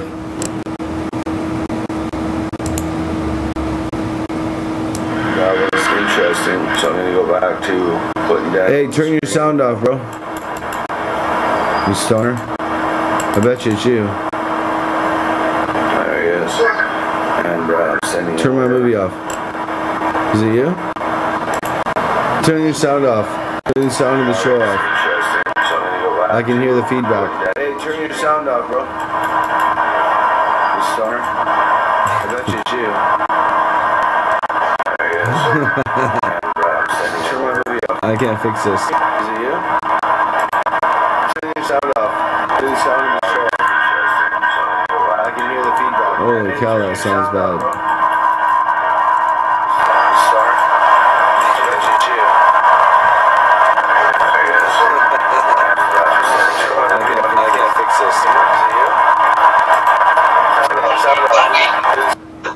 I don't know what's going on, but I'm shutting everything down and going back to basics. You there? Yeah. Okay, we're going back to basics. I don't know what the fuck that was. That was just me being stoned. Welcome back to the show. What can I say, man? I'm like a one-man wrecking ball here. All I have to do is fucking. I got Vicky crashed on the couch beside me. You know, she's really tired. We've been sick for like 4 days, 5 days now. It's crazy. So yeah, it's been a bit of a nightmare. For some reason I couldn't open it up, but there's a global news. There's a couple good feeds there that people have, and I can't quite get to them. If they can email them to me, that would be great. But either way, you guys get my point that Toronto's not going to allow you to grow in recreational places, and that concerns me, because if Manitoba's not going to allow it at all, and Ontario's not going to allow it in Landlord Tenancy Act places, that takes out a large chunk of Toronto urban areas, and then you have to look at what are they going to do after that. So then you got, okay, what comes next? So maybe they're going to do that to BC. So there's going to be a big pushback on that issue, but maybe they'll do that to BC. Then maybe they'll do that to every province. Then the writing on the wall is that I believe they're going to strike once again at the home growing of medical patients under the ACMPR in 5 years. Call me crazy, but I'm predicting it now that in 5 years, I believe that's what they're going to do, is they're going to attack. Dano? Yeah, sorry, I was just having a good time here looking at myself on Facebook there. Yeah, I had feedback that was coming through. I knew it was your computer. I could hear myself, and I'm trying to figure out where am I getting a double voice from now. It was either me at my computer or yours. I was getting a double voice. So I had to actually kill everything down to just make sure I went back to bare basics. So. Are you sure it was my computer? Huh? Are you sure it was my computer? I don't know. I don't know what happened. Like I said, it was either you it was feedback. It was playing back my sound. So I don't know. I just took it off the one desktop presenter. It doesn't matter. Let's not kill the audience with that. Now there are some good news clips. Can you maybe open any of those up and you can read them? I have to pull you off screen in order for me to take a look at them. That's the only problem.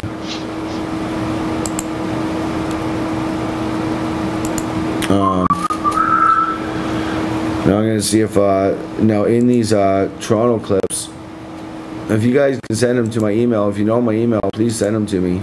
That would make it a lot easier. It really would. Yeah, so the first one that was sent was the title is Ontario landlords call for right to immediately ban pot in rentals despite the tenant laws. Yeah, but I think that this morning's announcement wasn't that they called for the right. I announced that a few weeks ago that they were calling for the right. But I think that now... well, this says Ontario landlords want the right to immediately ban the use memorandum of rental properties. Not anything about growing. Memorandum of understanding between Her Majesty the Queen and Ontario as presented. Let me see what this is here. See, this just says, when recreational weed is legalized this summer, arguing they should be allowed to change tenants' existing leases to stop the drug from being consumed in their units. Nothing about the drug. Let me show people here what I got here. This is what I've got to show you guys. This is the memorandum that they're actually setting forth. You guys can see that for yourselves. That memorandum, as you can see, it's at this website here. If you want to go look it up, I'll actually get my Cannabis Canada thing out of the way. So you can see here, memorandum of understanding. Ontario one call hereafter referred to the corporation. I think what matters is as we get down into recognizing again the Act, Underground Infrastructure Notification System Act. So this is a lot of the deep shit, the stuff that goes in behind understanding what the Act means. Underground Infrastructure Notification System Act, the board means blah blah blah, chair, so forth. You can read through this if you like. I'm going to look for a better media source that talks about Toronto no growing.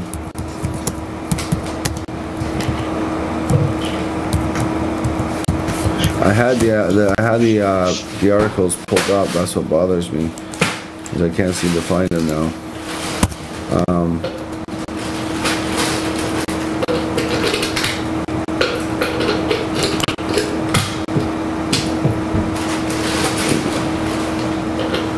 Toronto's first produced in the city.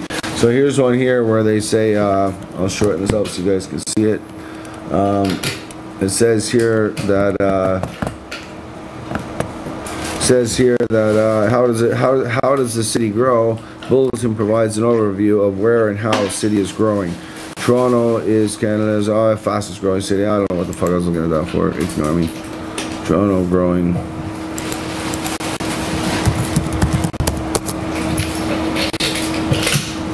Why am I having such a hard time finding this?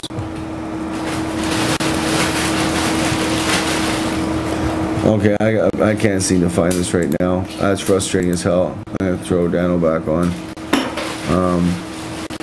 What sucks is I was sent the damn labels. This is the one that I was showing earlier. Now this is important that people do see this one. Let's go back to that one actually and pull this over. So this one here again is the Newfoundland one, but it still lends to some of what we're talking about.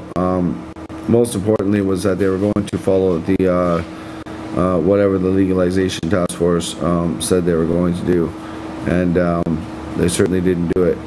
I can't seem to find. I can't believe that they're going to have the no edibles. You know, this is something that's still out. But for some reason, I can't even get into my own Facebook to find those stupid links. Oh, one sec here. Let me get into Facebook.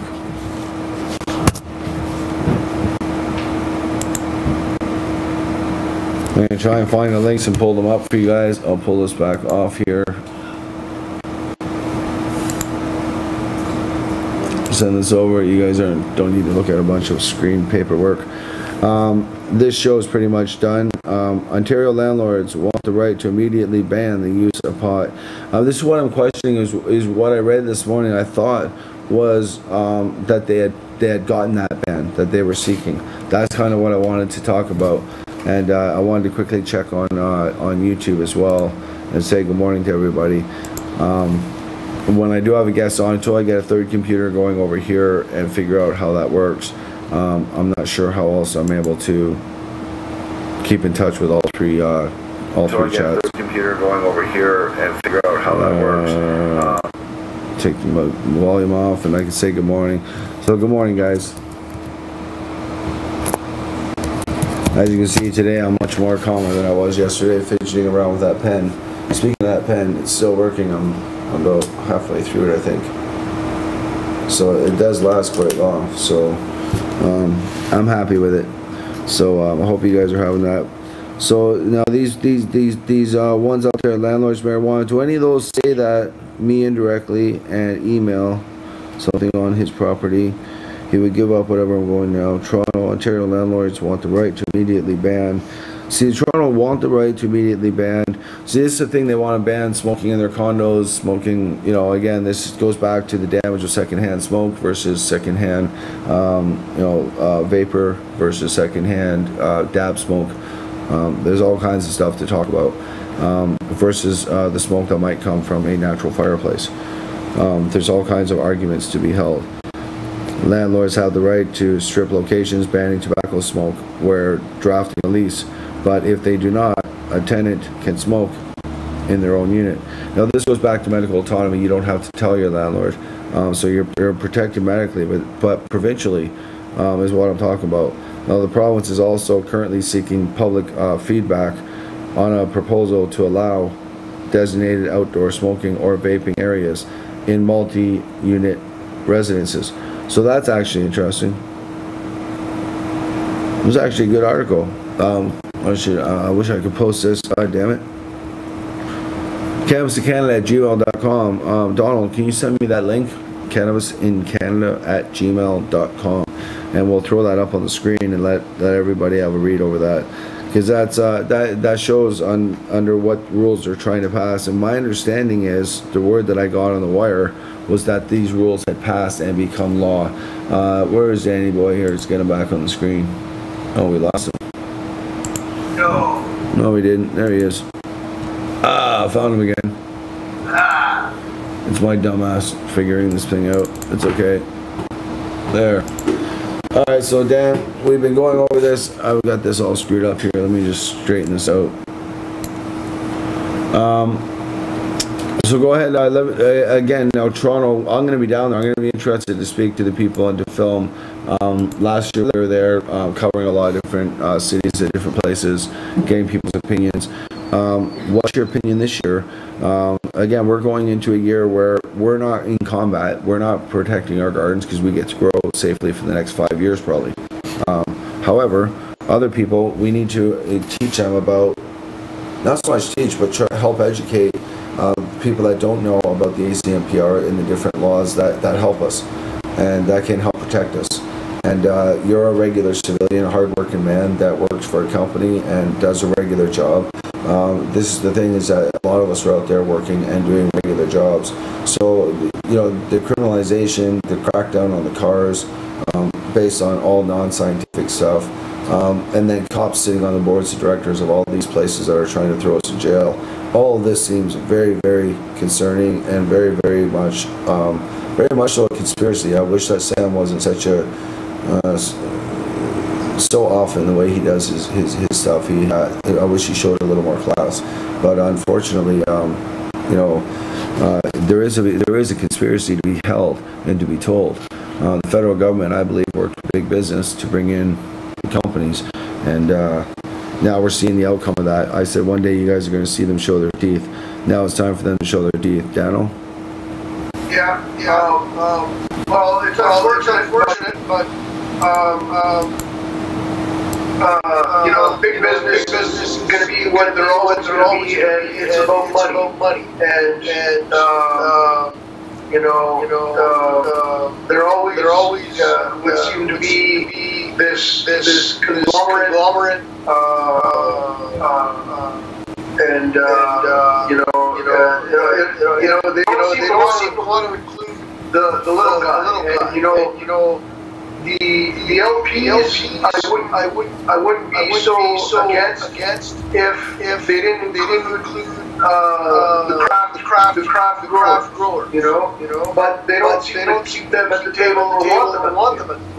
And that's unfortunate. Yeah, and that's where, again, you and I, we've often talked about when you retire, and maybe one day we could run our own vapor lounge. And two simple men, two simple free men in a free and democratic society that should have a right to be able to, whatever savings they're able to save up, put their money together and open a vapor lounge or a store together with their families and try and do something well. Those are the mom and pop shops that we're trying to say should exist and can exist and will exist if we push back as a free and democratic peoples. If we sit back and take this, they will steamroll us. I'm telling you, I'm fighting these guys for 5 years. How perfect would that be to have a vapor lounge with a place by your flower? Right? You know? There's a lot to be said about that. So, and again, that's the thing. Like right now, they're saying they're going to claw back on vapor lounges. Is that because finally they already have 19 places in Toronto ready and 19 places in BC are already ready, and they already got them financed? Is that what's going on? More monopoly? See, this is what I'm getting tired of, because I am a man of freedom and liberty, and I believe that every person should have an equal opportunity at this particular time. I'm not sure why they're saying that there's an echo, but apparently there's an echo. Is there an echo, Vic? No. Is there an echo? I don't know, it must be what's going on with you, Patty. I'm not sure, because we're not getting it on this side, so, unless Vicky tells me that we do. Are you listening to the show? You're saying I've got to turn my volume down. Yeah, I don't know, get one. No, turn it up, man. You're not echoing. Sometimes. Maybe ask Patty to reset. She watches regularly. Patty, just try resetting, because sometimes we've been on a long time and sometimes it acts up. Also, just so you guys know, we will be doing a giveaway. I wanted to save that to the end of the day, because a lot of our people that are really loyal to the show, you guys watch us and you watch us loyally, and you hang in there for most of the day. Some of you tune in at the end. We'll use a number generator and we will do a giveaway of some sort. We have a bunch of stuff that we have to get out anyway, so we want to do this, and you never know what's going to be in there. And again, a shout out to these guys for some badass distillate, because this is what I've been dabbing on here, is this mixed with the terpenes that I bought.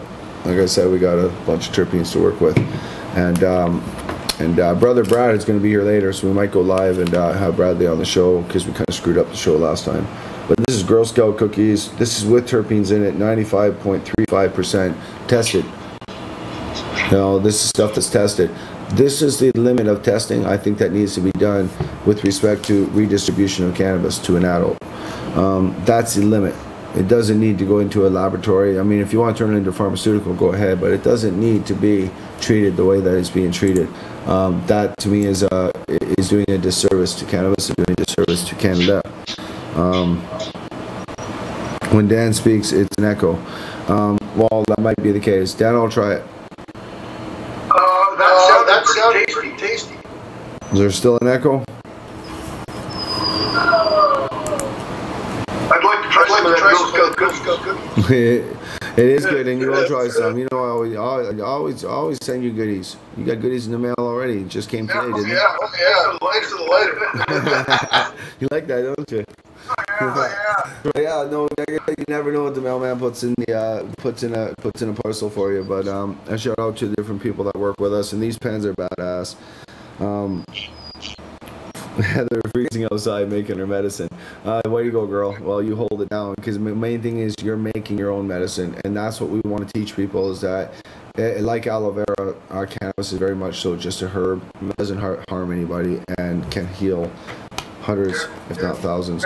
There's an echo. Let me try to turn this down. Try now. How's that? Better?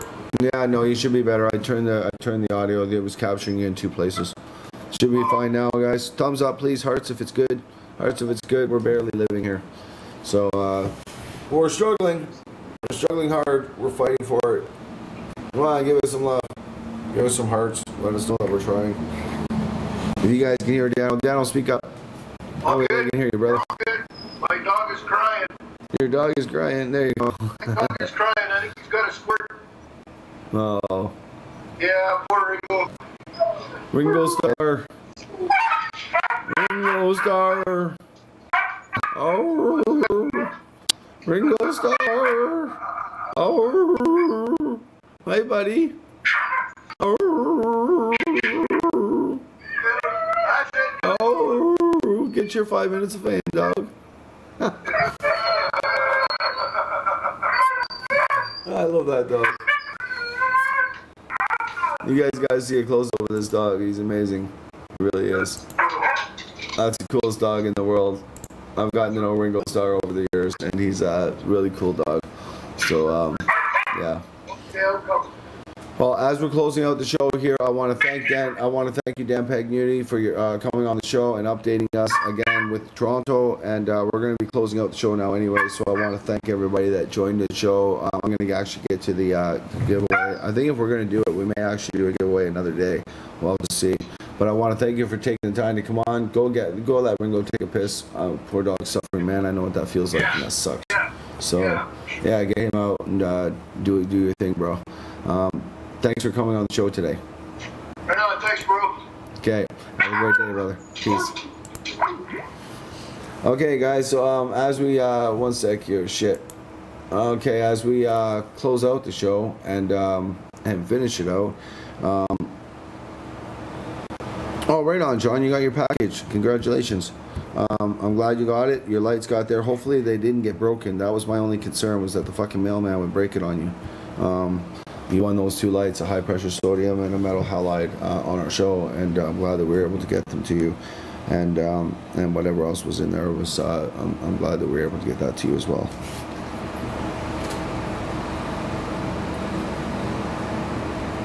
He got some raw sea butter and we infused it with canola oil and hash. Smells so good. Nice. Yeah, that's the thing is now, like with terpenes, again, you get to this level, though they're expensive, like $180 in my case, $190, whatever. Depends on who you know and how much you pay. But it is what it is. And then you can take that and you can literally make designer. In this case, I get it now. It depends. I probably have too much in this for this now, because I taste more of the terpenes than I do the distillate.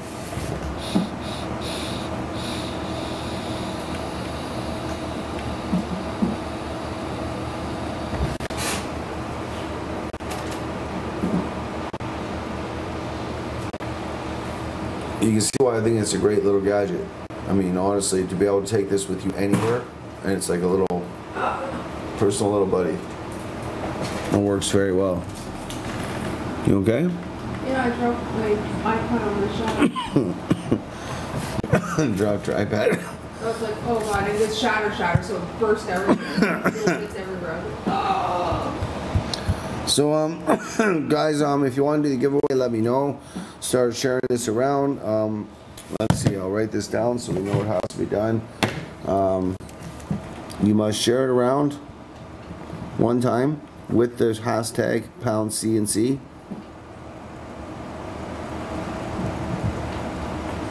All uppercase CNC. So #CNC, and do that once on Instagram and once on Facebook.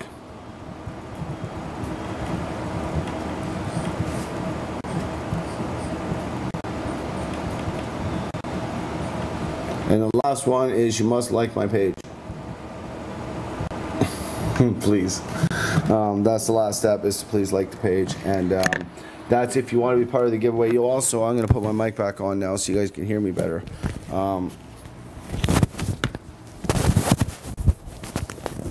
Okay. So it will use the number generator like we did yesterday. That's kind of the best way to do things. And I'm going to actually pull up a number generator now. I got the freedom of my internet again. I can find a number generator somewhere. I know I can do that much. Your phone is the best place for that app, eh? Mm-hmm. App on your phone. I got a phone generator I got right here. It's just so I can throw it over into a thing. So if you guys want to do this, share it around. Again, this is the thing. Share pound CNC once on Instagram, once on Facebook. It means make a post, whatever. You can make a post about whatever it is that you're doing. I don't really care, but it's a way that we're able to attract the people that are doing it and make themselves eligible. Brandy, you've already won this week, so hopefully hold back. We don't want to send too many of the same packages to you. Yeah, so and again, of course, like the page. That's important. It helps us out a lot, and that matters to us. You missed the steps yesterday. Which part did you miss? Because you should be registered with us, and you should. Yesterday was just a registry and pound CNC. That was what the steps were for yesterday. So right now we haven't done a number generator for today to do a giveaway.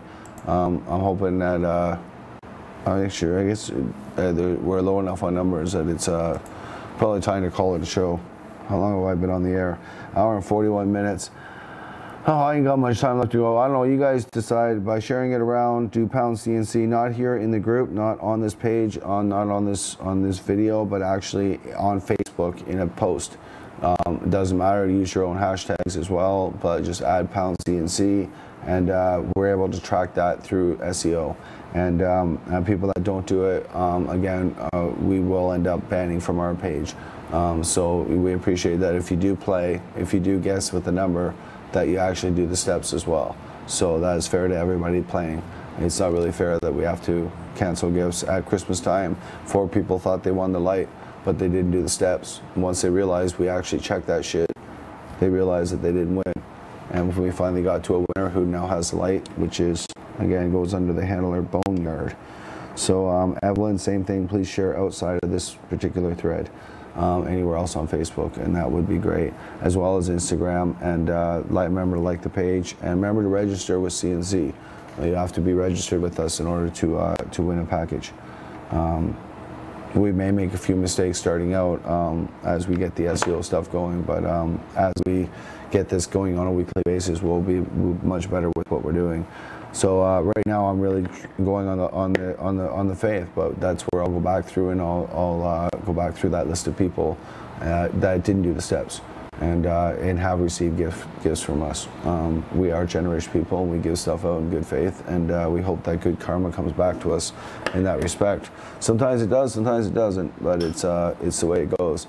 So if you're wondering what I mean by number generator, it's as simple as this.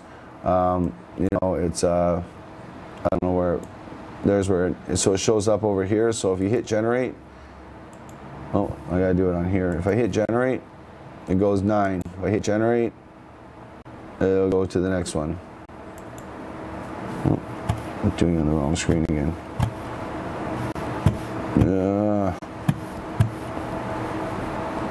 Okay, so if you keep generating it, you'll see it keeps changing between 1 and 10. In this case, we're going to make it between 1 and 100. Now, the first person to get it, you'll see that it'll keep changing between 1 and 100 each time. So when I actually say go, your number will be put in. And if you follow the steps, we will send you a gift. And I guarantee you that if you did not follow the steps, I can assure you I will not send it to you. I'll send you a gift card that says this is why we didn't send you a gift. That's the sort of person I am, just to keep it real here in the 604. Don't play around with the show, because I really do respect our guests, and I respect the people that take our gifts serious.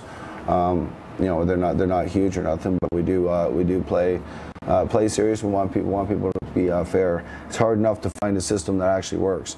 Yeah, people are starting to put in numbers. So please go around, just do the share. Remember to like the page. Remember to share onto Instagram and share onto Facebook. That's the main thing. And again, make sure you're registered with cannabisincanada.net. And you can do that anytime today, because we'll be ending up checking this by the end of the day. That's very, very important. As we do our mail out, we go through all of our checking, and it's unfortunate when I have to call those people back and say, you're not qualified because you didn't do the steps.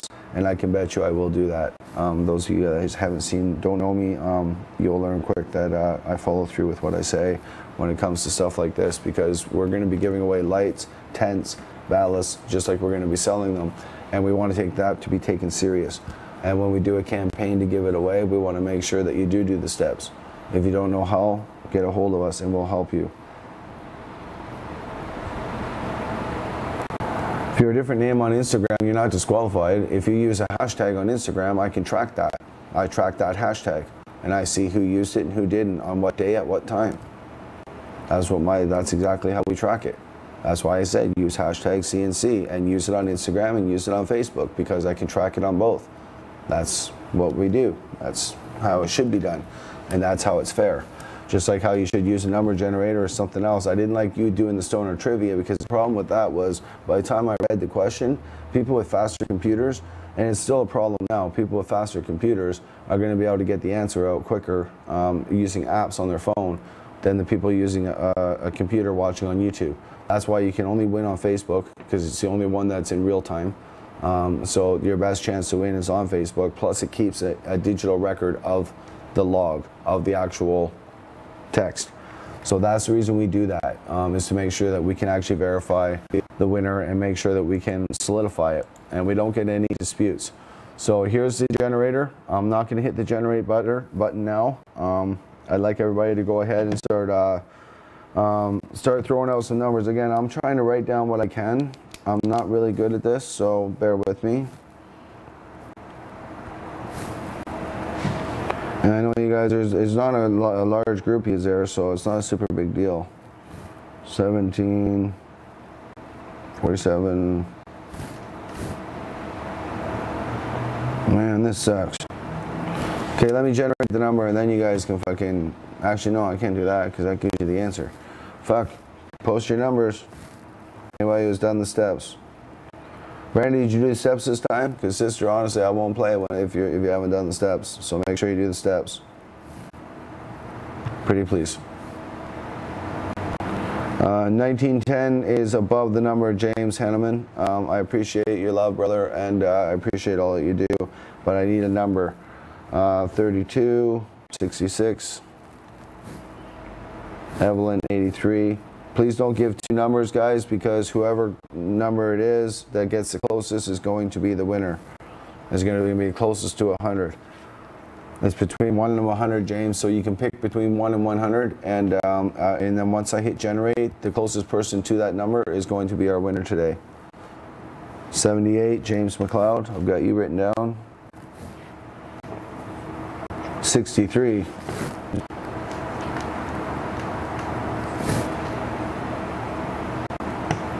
78,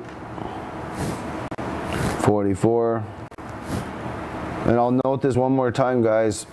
If you do add a number and we look it up and we track it and go through all the trouble that we have to SEO this and find that you haven't done the steps, then we'll end up actually blocking you from the show, just to stop future contests from being interfered with. We can't have people interfering with the show or interfering with the contest. Those that don't want to play don't need to participate, honestly. Those that want to participate, feel free to participate. It's a free contest. But do the steps so that we don't end up in a position where you wonder why you're blocked from the show. Shit, you guys can't even see me. I apologize. So I'll put myself back on here for a second. I think that's all the numbers. I got down to 63. I've got all the other ones. So I'm going to generate the number. We'll call the competition actually closed now. I'm going to send this back over. All right, we'll call the number. We'll call it closed now. And as soon as I hit generate, then again, the person closest to is the winner. I hope you guys followed all the steps. And we will not check this until the end of the day. So it does give you some time to go and do all the steps.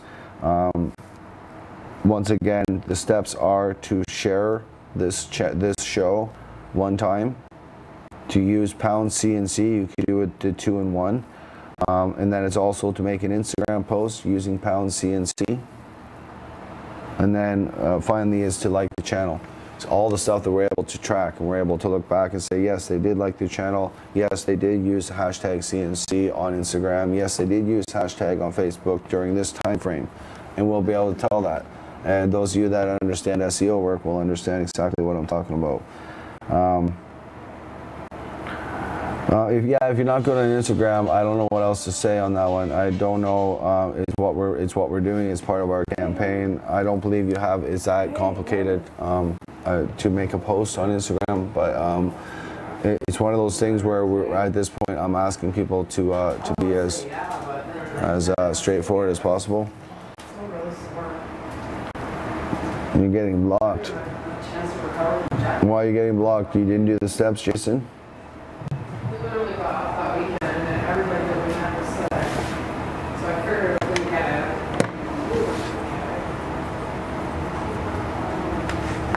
Yeah, we do a lot of stuff for free. That's the whole problem. I'm just watching through here whether again we do a lot of stuff. We do a lot of stuff for free, but not a lot of people run a program like mine. I sit 2 hours on the internet in the morning and give shit away for free. I do have other stuff that I do on my day, but I do this for you guys. And if you can't figure out an Instagram post, then that's something that's you know, it might be a little tricky for some, but it is one of the requirements that we ask that people do. So not a lot to ask, and if you do extra, we appreciate that. Most importantly, remember to sign up at cannabisincanada.net. That's one of the fundamental things to win on Cannabis in Canada. If we see that you used a hashtag on Facebook but didn't use it on Instagram, then we may waive that and not care, especially if you're somebody that watches our show like Evelyn on a regular basis and we know who you are. That's just keeping fair and keeping it real. So I'm not going to keep rambling on any further. Well, again, here's the generator numbers. So I'm going to generate this now. I've got all the numbers. The case is now closed at 10:46 a.m. Pacific Standard Time on January the 24th. So we are now closed. I'm going to generate the number, and once that number is generated, then you know, it's going to go between 1 and 100. So this is whoever gets this 33. One digit. Anyway, closest to 33 is 34. Who is 34 again? You guys want to do this? Who's 34? Because I couldn't write the names and everything. I'm just going to trust you guys will be honest with yourselves. Or we can scroll back through it, I guess. Who is 34? 32. Who's 32? Oh shit, we got 32 and 34. Oh fuck, I got 2 winners. That sucks. Donald McNeil, you won. And so did 34. Patty Woody. Patty Woody, so congratulations to both our winners. Please send your information to cannabisincanada@gmail.com, where you would like to have your present mailed.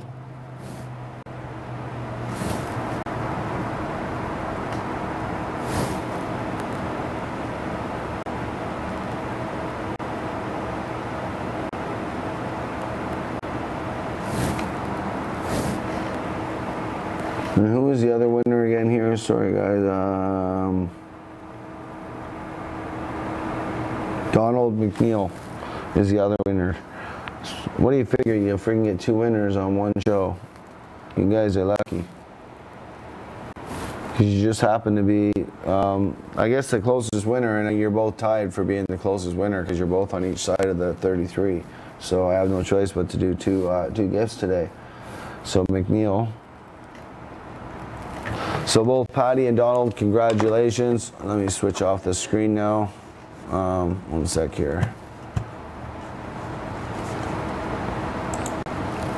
All right. So Patty and Donald, congratulations again. Send your information to cannabisincanada@gmail.com. Can somebody please post that into the chat as well? James, as you know, I love you, brother, and I look forward to seeing you again soon. And as always, thank you. And I think you won before on the show. But you know, we only do the giveaways right now because we're doing this morning show, and we got a few different things that we want to get out to people, and certainly not for the purpose of distribution, that's for sure. It's more to get stuff out there and get people involved in growing.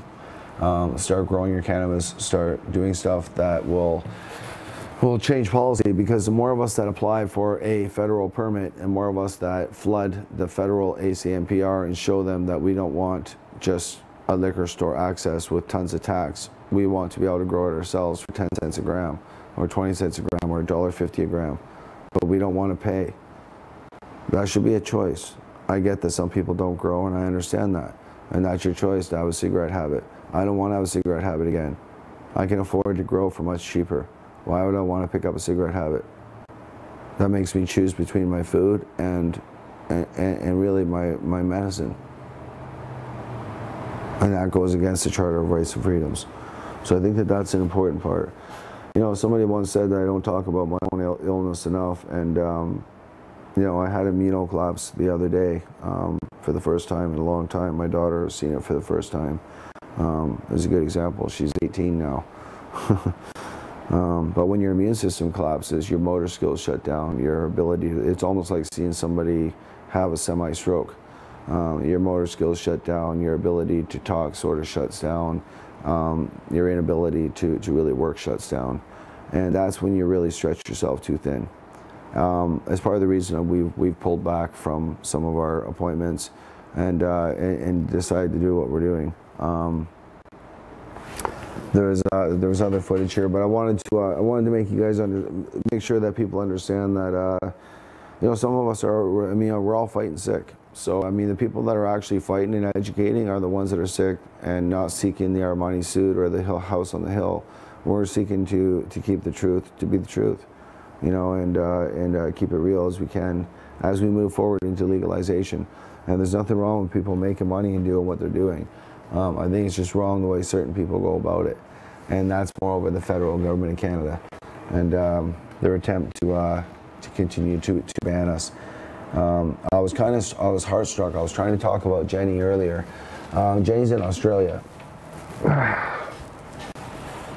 Damn, I'm stuck to this chair. Jenny's in Australia, and she stood up to the, no, this has been international news. She stood up because in Australia there's no Charter of Rights and Freedoms and Constitution that protects you. So to stand up in front of the judge and say, I wasn't doing anything wrong and I oppose this, and stand by the fact that she knows that she was saving babies' lives and stopping them from seizuring by giving free oil. You know, that's right, free oil to babies.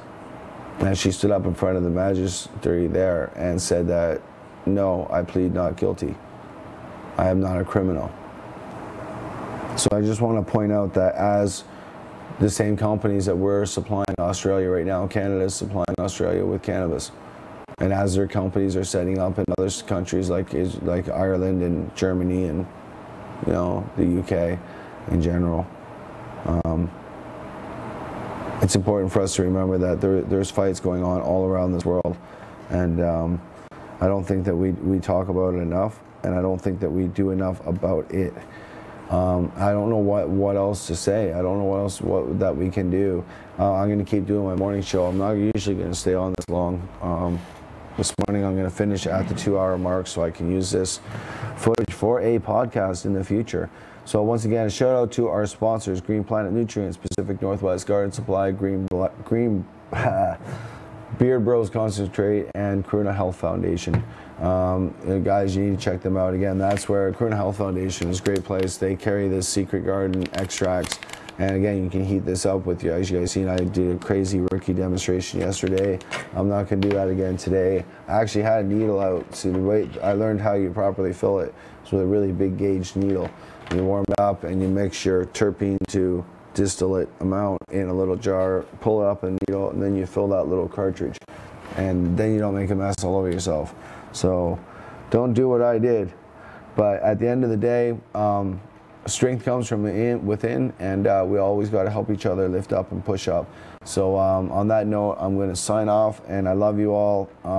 Have a wonderful, wonderful day, and remember to give those people a shout. We're closing in on legalization, and let's make sure that we educate. It's time to be at the talking table and educate one another and our family and the people that may not normally support us in our cannabis use, and explain to them what legalization really is, versus the Reefer Madness 2.0 Save the Kids that the government is pushing on Canada. On that note, this is Jason Wilcox signing out. Wish you all a wonderful